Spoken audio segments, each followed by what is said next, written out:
Saudações tricolores, galera, dando sequência na cobertura especial do nosso portal nas eleições a presidente 2019. Nós vamos conversar hoje com Wagner Victor, que é candidato a vice-presidente na chapa Libertadores, compondo a chapa com o Ricardo Tenório. Victor, muito obrigado por ter nos recebido aqui. Conta pra galera um pouquinho quem é o Wagner Victor. Olha, o Wagner Victor é um garoto que nasceu no Estácio, foi 5 anos de idade para Ilha do Governador, quando começou a se apaixonar pelo Fluminense. Eu acho que o meu primeiro brilho no olhar do Fluminense foi quando eu vi aquela tradicional vitória lá com aquele gol que o pessoal falou que empurrou, não empurrou, do Lula, e eu virei um grande tricolor e comecei a frequentar o estádio, levado por meu pai. Meu primeiro grande ídolo foi Manfrini, e sempre que eu posso na minha vida, as minhas atividades profissionais estavam sempre relacionadas à minha paixão pelo Fluminense. Eu sou engenheiro de formação pela UFRJ, sou administrador pela UERJ, sou funcionário de carreira licenciado da Petrobras, entrei em concurso público em 1987. Gosto muito de atividades relacionadas à melhoria da gestão, toda a minha vida profissional está relacionada a isso, inclusive com alguns livros que escrevi em relação ao tema, e estou agora, nesse momento, me dispondo a dar minha colaboração ao Fluminense, na melhoria de gestão do Fluminense, e já era eleitor do Tenório, tinha perspectiva do Tenório, se ele fosse presidente, ser eleitor, e agora convidado para ser o vice-presidente. Conta pra gente um pouquinho como é que chegou esse convite, né? Porque o Tenório anunciou a saída da União com o Mário e com o Celso, e depois anunciou a sua, que viria candidato, muito embora não tivesse ainda apresentado todo o seu corpo de vice-presidente, né? Como é que chegou para você esse convite? O Tenório te ligou, você se aproximou, como é que foi essa sua entrada na chapa Libertadores? Não, na realidade, nós estávamos já coordenando um grupo que lançaríamos uma chapa e colocaríamos como titular o Ayrton Xerez, um grupo muito bem estruturado, com pessoas relacionadas à gestão. Tínhamos até convidado o Tenório a fazer parte do grupo. O Tenório, naquele primeiro momento, participava do Triunvirato, ele estabeleceu as razões claras e muito firmes da saída do Triunvirato, e normalmente nós fizemos a aproximação dentro de um conceito muito claro, que não era uma aproximação voltada à questão do poder, mas sim de estabelecer um futuro para o Fluminense. Eu acho que as pessoas que estão participando, independente de qualquer processo, têm que amar o Fluminense. Eu digo que as pessoas têm que estar preocupadas em servir o Fluminense e não se servir do Fluminense, até porque nós não vamos ter outra oportunidade. O Fluminense corre, a situação financeira é caótica, tem que ter gente com competência, com gestão, que saiba conduzir. Traçando um paralelo, foi o que o nosso principal time adversário fez. O Flamengo montou uma equipe, conseguiu na ocasião montar uma equipe, estruturar, equacionar as dívidas, levantar o CND, equacionar as dívidas financeiras do Flamengo, e nós temos que buscar o mesmo caminho, de ter um grupo, e não uma atividade personalista, mas ter um grupo que se disponha a mudar o Fluminense, romper os paradigmas, combater os tradicionais jabaculês que existem no futebol, com os empresários atuando como zangões, pessoas que pegam um dos maiores patrimônios que a gente tem, Xerém, não há dúvida, um belo trabalho Xerém, as pessoas fazem um belo trabalho, mas é inaceitável que se tome conhecimento que pessoas entrem em Xerém, comecem a capturar os jogadores ainda no período que você não tem os direitos federativos, montem empresas, alguns até que eventualmente trabalhem no Fluminense, saiam e montem empresas de empresariar jogadores. Isso é um absurdo total, isso é uma coisa em qualquer empresa, vence todos os princípios da ética, das boas práticas, isso é inaceitável. É um tremendo jabaculê e ninguém pode aceitar isso. Então há uma certa indignação, não há dúvida que é uma grande indignação sobre a situação que acontece no Fluminense. E o melhor exemplo é o que está acontecendo recentemente com o João Pedro, sem qualquer transparência, sem qualquer governança. O garoto é vendido para fora, muito abaixo da multa contratual, por um clube que é um mero hospedeiro, como foi o caso do Richarlison. Ninguém sabe quanto é o valor, ninguém tem acesso ao contrato. Aí se dizia que a mesma coisa fazia com Pedro, com Marcos Paulo. Isso é totalmente inaceitável, sem falar os garotos menores. Então, isso nós temos que romper.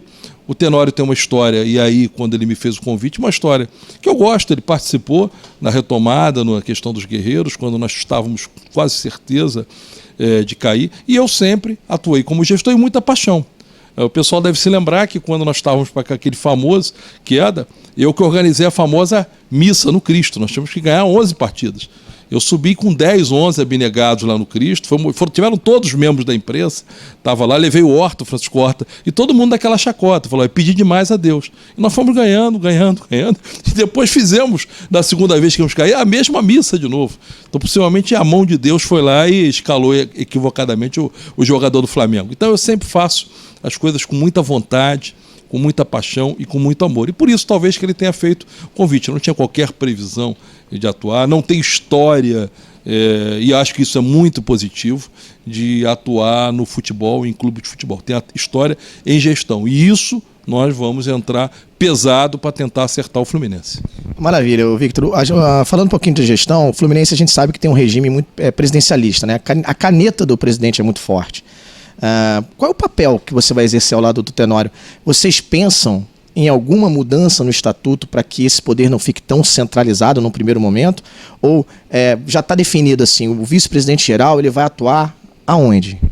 Bem, o vice-presidente normalmente atua no patrimônio, já tem previsão estatutária. Mas o primeiro processo, não precisa mudar estatuto, você ter boas práticas de compliance, você adequar suas práticas às melhores normas e, ao mesmo tempo, trabalhar com governança, que é fundamentalmente transparência, isso é fundamental para você ter um processo de mudança. Isso não precisa mudar estatuto, para ter transparência. Saber quem está comprando quem está vendendo quem, por que não vende efetivamente para uma multa rescisória, tomar decisões em âmbito de conselho, diretor. Isso, independente de mudar estatuto, tem que ser feito. E isso há um compromisso do Tenório em fazer. E, ao mesmo tempo, qual o papel importante do vice? Colaborar fortemente na gestão. Então, já estamos colaborando na formação da chapa. Quando a gente consegue trazer para a área financeira pessoas do naipe de Ney Brito, de Gabriel Stoliar, de Nelson Guite, conseguimos trazer para a área jurídica um procurador do Estado, foi ex-presidente da Associação de Procuradores, como a questão de Rafael Rolim, isso são marcas importantes de melhoria de gestão. Isso é percebido para fora, isso ajuda fundamentalmente você retomar a credibilidade, trazer um patrocinador master, que nós já começamos a conversar com alguns possíveis patrocinadores master, trazer uma nova marca de material esportivo, que é a Under Armour. Ela falou que não continuará com o Fluminense em 2020, e o papel que ela tem feito é muito ruim. Você vê que a gente é sócio. Outro dia eu fui comprar uma camisa lá no Rio Sul, e o cara falou, olha, você tem desconto de sócio de comprar 2 camisas. Isso é surreal, isso é uma piada, isso não existe.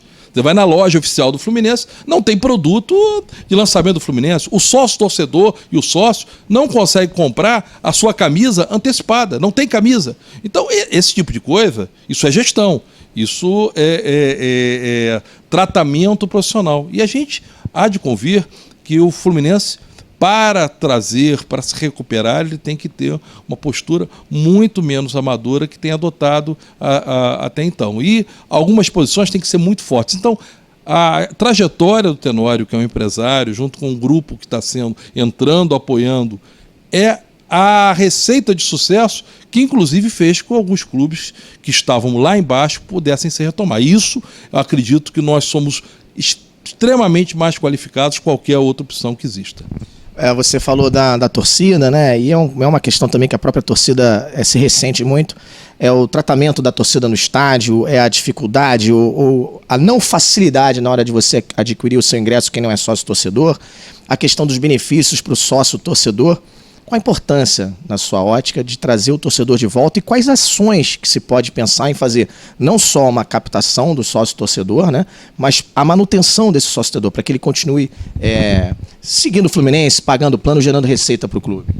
Olha, o nosso plano sócio-torcedor é um case de condução de maneira amadorista de um processo sócio-torcedor.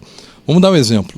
Os próprios jogos que nós temos no Maracanã, que é a nossa sede hoje, esse é um detalhe que nós vamos falar à frente, nós temos que ter pessoas vendendo planos de sócio-torcedor ali. Que maneira que você vai com a maquininha, imprima uma carteira na hora, entregue e traga a pessoa. Você não tem isso nem nos camarotes que rodam. E essas são posturas mínimas. Então, entender que o sócio-torcedor, ele não quer somente, e ele é importante sim, o acesso ao estádio, mas ele quer ter outra canais de informação privilegiados, que possam ter acesso a material esportivo de maneira antecipada. Por exemplo, essa camisa recentemente foi lançada e os sócios descobriram por sites. Não sabiam, sequer tiveram informação, sequer tiveram opção. Então isso vai ser um aspecto que nós vamos atuar de maneira muito agressiva e isso colabora para aumentar a receita do Flu.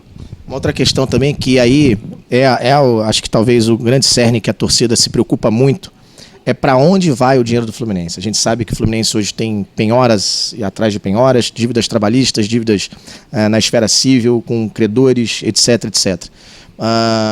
A transparência, você falou de compliance, você falou de transparência, você falou de contrato, mas e os centros de custo do Fluminense? Quero dizer o seguinte, as áreas do Fluminense hoje, elas não são claras. Quanto que custa manter a sede, quanto que custa manter os esportes, quanto que custa manter o esporte olímpico, quanto que custa o vôlei do Fluminense hoje. É tudo como se fosse no mesmo balaio. Há previsão de fazer uma divisão desses centros de custos, cada um no seu quadrado, para saber se é deficitário ou se não é? Como é que pretende a gestão Tenório encarar esse desafio? Não há a mínima dúvida, você sequer muitas receitas do Fluminense, você contrata direto, sabe lá se está entrando no caixa ou não e como está sendo contabilizado. Não há a mínima. Um bom exemplo disso é o Samorim.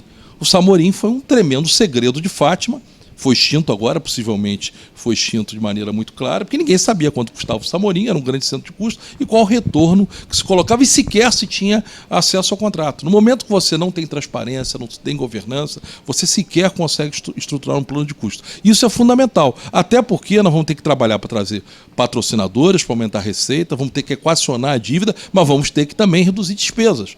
Existem muitas despesas desnecessárias no Fluminense, e isso o grupo está preparado a fazer mais do que ninguém. Estádio próprio. Falei esporte, estádio próprio. O que você pensa a respeito disso, Victor? Olha, isso é uma coisa que... Eu sou engenheiro e isso é um tema que eu conheço bem, até que trabalho bem nessa área de construção.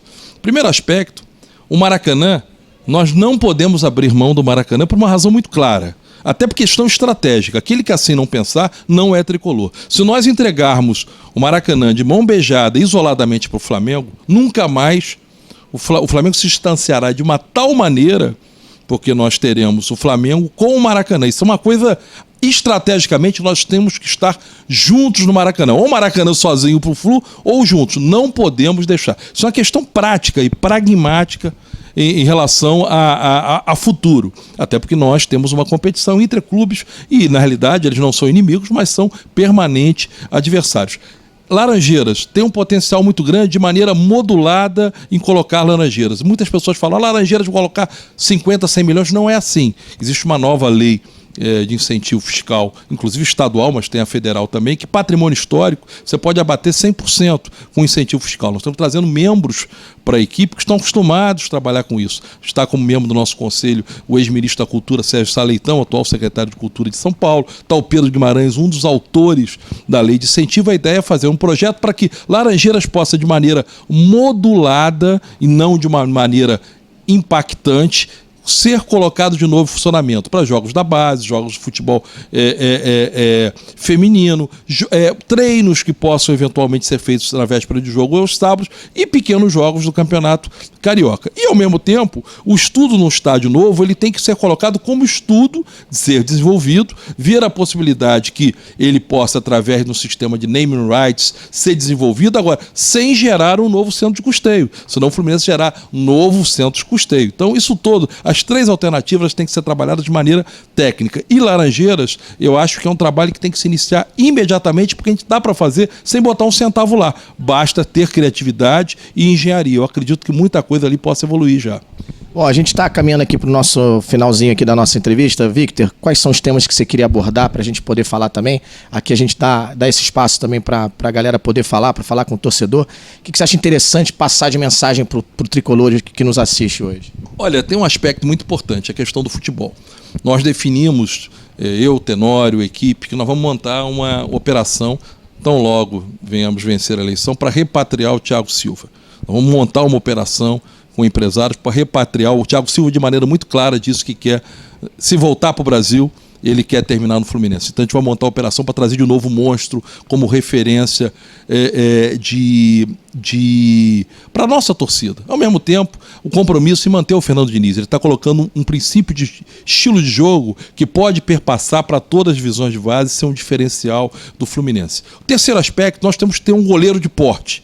Não dá para o Fluminense, que já teve Castilho, Paulo Vitor, Félix, Wendel, teve grandes goleiros, trabalhar com goleiros que não sejam mais ídolos, que sejam, ao final de cada jogo, criticados. Sim, as nossas próprias formações de base, o garoto que nós temos lá, o Marcos, nunca teve oportunidade de subir. Esse é um aspecto importante. E segundo, nós vamos fortalecer Xerém, que é um belo trabalho, mas agora combater o Jabaculê. O Jabaculê com o empresário transformando o Fluminense, com o hospedeiro e, fundamentalmente, pegando a garotada lá de 10, 11, 12 anos, sequestrando desde já, inclusive alguns que eventualmente possam trabalhar, é uma coisa que nós seremos muito firmes contrário. Isso é compromisso nosso, compromisso de gestão, de qualidade, de seriedade. E ali são pessoas que estão dando parte do seu tempo para se dedicar ao Fluminense. Querem servir ao Fluminense e não se servir do Fluminense. Por isso, dia 8, por favor, aquele que ama o Fluminense, independente de qualquer grupo, eu particularmente não conheço nem grupo A, B, C. Outro dia um cara falou, você conhece? Eu nem sei quem é o grupo. Importante é o seguinte, meu grupo é aqueles que amam o Fluminense,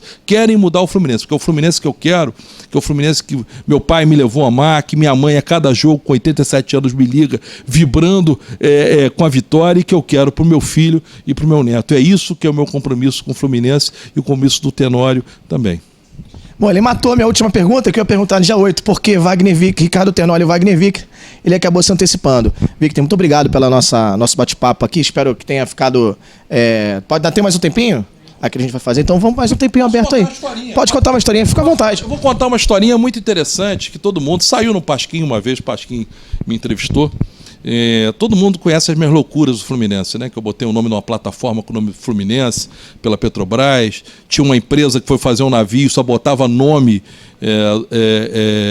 de praias. Eu criei uma praia em Mangaratiba com então o prefeito Arão. Mas tem uma história muito engraçada, porque é uma coisa que mexe na paixão. É meu filho Francisco, que ele não deve se lembrar a história, mas a mãe lembra que ela brigava muito. Francisco, quando era pequenininho, era muito bebê, eu comprei a mamadeira do Flamengo. Aí minha esposa, tá maluco? Mas só que eu botava na mamadeira do Flamengo água, sal e limão. E dava para ele, mostrava, ele ficava com a cara assim. Aí depois eu dava mamadeira para ele do Fluminense com suquinho de laranja lima. E até hoje, Francisco, quando ele via aquele negócio do Flamengo, virava assim o rosto. Então, gente, vamos partir para dentro. Esse é o nosso compromisso. É aquele que vai desde o nascedouro lutar pelo futuro do nosso Fluminense, com competência, com gestão e com amor. Eu me inspiro muito numa pessoa que eu gosto muito, que deu um depoimento para a gente outro dia, que foi Francisco Horta, que montou um time que foi o maior time da história do planeta. E é isso que nós vamos querer. Dedicação, montar um grande time e trabalhar com uma forma que o Fluminense volte a ser respeitado. Não pode o Fluminense ser esculachado, botar um juiz que 2 ou 3 vezes tem comportamentos inadequados do Fluminense e as federações voltarem a escalar. Isso não vai ser aceito, VAR sendo aplicado em jogos que não podem ser aplicados. O Fluminense vai ter uma postura muito firme, vai montar autoestima. Não dá para achar que vai ter gente bobalhona ou que vai ficar a reboque de empresário. Vai ter gente comprometida com a mudança, com ética, vontade, competência, mas principalmente com amor. Isso aí, galera. Saudações tricolores.com. Aqui a notícia é tricolor e a gente vem sempre buscar nas eleições de 2019. Victor, muito obrigado. Um abraço, saudações tricolores.